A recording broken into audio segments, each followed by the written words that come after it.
नमस्कार, मी प्रतीक्षा. DNA मराठीमध्ये आपलं स्वागत. शेवगाव तालुक्यातील शेकटे बुद्रुक येथील चालिंदर आसाराम क्षीरसागर यांच्या क्षीरसागर वस्तीवर जाण्यासाठी गट नंबर 153च्या बांधावरून असणारा वहिवाटीचा रस्ता येथीलच काही शेतकऱ्यांनी अडविल्यानं क्षीरसागर वस्तीवरील शेतकरी, शालेय विद्यार्थी व महिला या ओढ्याच्या चिखलातून तसेच पाण्यातून मार्ग काढत वस्तीवर येत जात असल्यानं वस्तीवरील शेतकऱ्यांनी शेवगावचे तहसीलदार यांना वस्तीवर जाण्यासाठी रस्ता मिळण्यासाठी गुराढोरांसहित शेतकरी तहसील पुढे आंदोलन करणार असल्याचं निवेदन दिल्यानं आंदोलन करण्याआधीच तहसीलदार साहेब यांच्या आदेशानं मंडल अधिकारी सुवर्णा वरकड व तलाठी बाबासाहेब अंधारे यांनी वस्तीवरील शेतकरी व काकडे यांचे मध्यस्थी करून रस्ता हा 10 फुटाचा ओढ्याच्या जवळून नवीन तयार करून दिल्यानं तहसीलदार साहेब यांचे सर्वत्र अभिनंदन केले जात आहे. नमस्कार, मी बाबासाहेब अंधारे, तलाठी तथा ग्राम महसूल अधिकारी शेकटे बुद्रुक.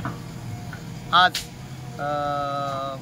गट नंबर 156 मधील या क्षेत्रामध्ये चालिंदर आसाराम क्षीरसागर यांना व इतर शेतकरी यांना जाण्यासाठी सूर्यकला रावसाहेब काकडे यांच्या गट नंबर 156च्या मधून जाणाऱ्या ओढ्याच्या दक्षिण बाजूच्या ओढ्याच्या बांधावरून नवीन रस्ता 10 फूट कंसात 3 मीटर रस्ता चालिंदर आसाराम क्षीरसागर व इतर तसेच सूर्यकला रावसाहेब काकडे यांच्या म्हणजेच वादी व प्रतिवादी यांच्या संमतीने खुला करण्यात आला असून सदर रस्त्यामध्ये आडवे येणारे 2 चिंचेची झाडे तसेच लिंबाची झाडे तोडण्यासाठी सूर्यकला रावसाहेब काकडे यांची संमती असून सदरची झाडे तोडण्यासाठी वन विभागाची परवानगी घेऊन तोडण्यात यावी असा पंचनामा केलेला आहे.